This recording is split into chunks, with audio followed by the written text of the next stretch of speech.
Magsitayo muna tayong lahat para sa ating panalangin. Sa ngalan ng Ama, ng Anak, ng Espiritu Santo. Amen. Magandang umaga mga bata! Ako nga pala si Teacher Mary Jane. At ako naman ang inyong guro na si Miss JC Galindez. Okay, una sa lahat mga bata, tayo ay magtatala muna kung sino ang lumiban sa klase. Maris Racal,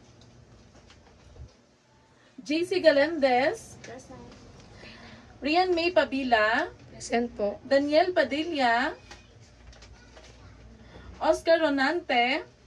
Okay, magaling mga bata at walang lumiban sa klase natin ngayong umaga. At ngayon naman mga bata, sasabihin ko naman sa inyo ang mga panununtunan natin sa klase. Una, makinig ng mabuti sa guro. Pangalawa, itaas ang kamay bago sumagot. Pangatlo, igalang ang kapwa mag-aaral. Pang-apat, panatilihing malinis ang ating silid-aralan. Pang-lima, gawin ang ating takdang aralin. At ngayon naman mga bata, tayo ay magbabalik tanaw tungkol sa ating pinag-aralan kahapon. Sino bang nakakaalala sa inyo kung ano ang tinalakay natin kahapon mga bata? Magaling! At kayo ay may natutunan sa tinalakay natin kahapon. At ngayon naman mga bata, tayo ay sasayaw para sa ating panibagong tatalakayin ngayong umaga. Ngayon naman mga bata, magkakaroon tayo ng isang masayang paganyak. Magsitayo tayong lahat. Handa na ba ang lahat mga bata?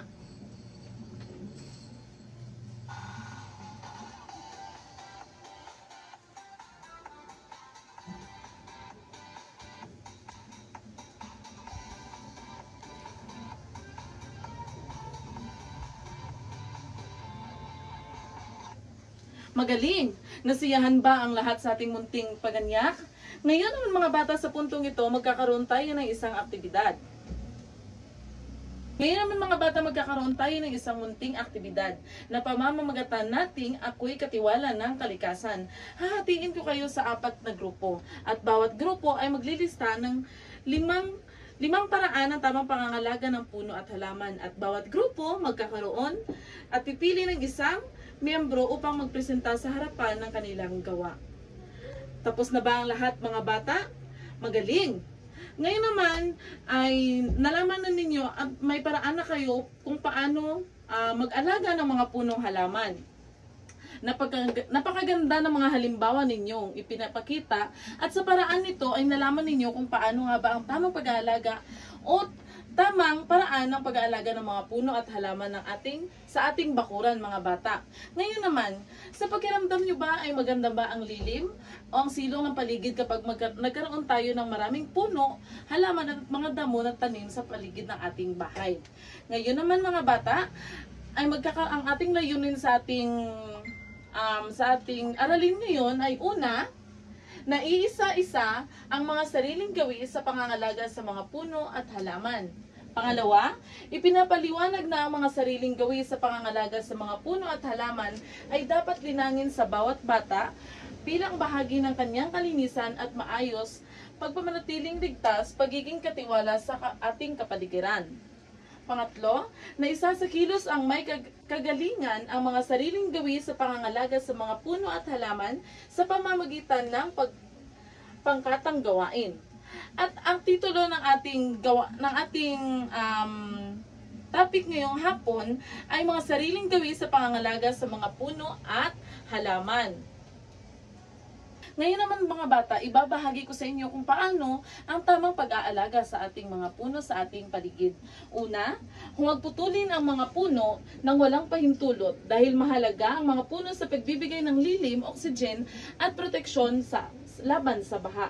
Magtanim ng bagong puno. Palitan ang mga punong naputol sa pamamagitan ng tree planting services or activities. Pangatlo, panatilihing malinis ang paligid ng puno, alisin ang mga basura at tuyong dahon sa paligid upang maiwasan ang peste at sunog. Pang-apat, huwag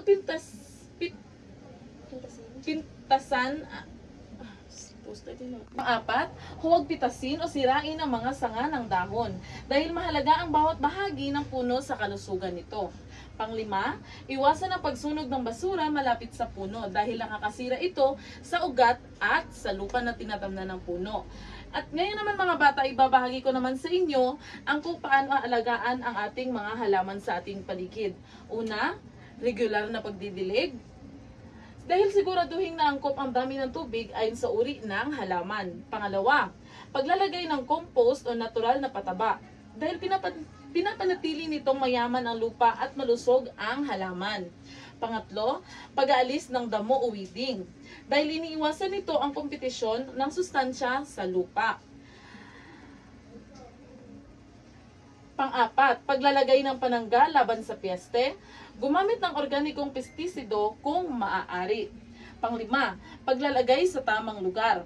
Dahil siguraduhin ang halaman ay may sapat na araw at hangin. Bilang mga batang katiwala ng kalikasan, mahalagang malaman natin na kahit sa simpleng paraan ay may magagawa tayo upang mapanatili ang kaayusan at kalinisan ng ating paligid. Ang pangangalaga sa mga puno at halaman ay hindi lamang tungkulin ng matatanda, ito rin ang isang responsibilidad nating mga bata sa pamamagitan ng pagdidilig, pagtatanim, at pagpipigil sa mga pagsira ng mga tanim. Tayo ay nakakatulong hindi lamang sa kalikasan, kundi pati na rin sa kalusugan, kagandahan at kaligtasan ng ating kapaligiran. Kapag isinasabuhay natin ang mga gawaing ito, araw-araw pinapakita natin na kaya nating maging mabuting tagapangalaga ng mundo anuman ang ating edad. Ngayon naman mga bata, narito sa larawan na ito ang mga halimbawa ng tamang pangangalaga at tatanim ng mga punong halaman natin sa ating kapaligiran. Okay, mga bata, ngayon aking babasahin ang ating panuto sa ating aplikasyon.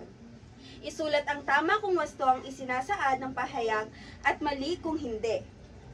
Una, dapat tapakan ang mga halaman upang hindi lumaki ang mga ito. Pangalawa, pagdilig ng halaman araw-araw ay isang hindi mabuting gawi sa pangangalaga ng halaman. Pangatlo, mainam na magtapon ng basura sa tabi ng mga puno upang ito ay mabulok agad. At pang-apat, magtanim ng halaman sa bakuran ay isang paraan sa pag-aalaga sa kalikasan. Panglima, ang pagpitas ng bulaklak sa hardin ng paaralan ay nagpapakita ng paggalang sa kalikasan. Maaaring bigyan nito ng 2 puntos bawat sagot. Ngayon, mga bata, balikan natin ang inyong mga sagot. Magaling!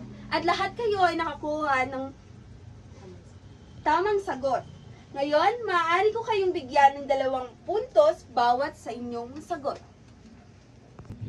Okay, mga bata, bakit kailangan nating magtanim ng mga puno at halaman? Okay, Ana, magaling! Okay, Mario, bakit mahalaga sa buhay ang mga gawaing ito? Magaling! Bigyan ng 2 palakpak ang iyong sarili. Okay, Maria, bakit kailangan nating pangalagaan ng mga puno at halaman? Magaling na sagot! Bigyan ng 3 palakpak ang iyong sarili. Okay, mga bata, sa puntong ito, bago tayo magtapos, magbibigay ako ng isang takdang aralin. Panuto. Isulat sa inyong malinis na papel ang sagot at ipasa ito bukas. Una, mag-obserba sa inyong bakuran o paligid. Gumawa ng maikling talata, 3 hanggang 5 na pangungusap tungkol sa isang gawi mo sa buhay at nagpapakita ng pagmamalasakit sa halaman at puno. Ito naman ang inyong puntos na maaaring makuha ninyo sa inyong ginagawang takdang aralin. 18 to 20, napakahusay. 15 to 17, mahusay. 11 to 14, katamtaman. 10 pababa ay kailangan gabayan. At ngayon, mga bata, dito na nagtatapos ang ating tinalakay. Maraming salamat sa pakikinig, mga bata. Ngayon, bago tayo magsialis sa ating silid na aralan, manalangin muna tayo. Sa ngalan ng Ama, ng Anak, ng Espiritu Santo. Amen.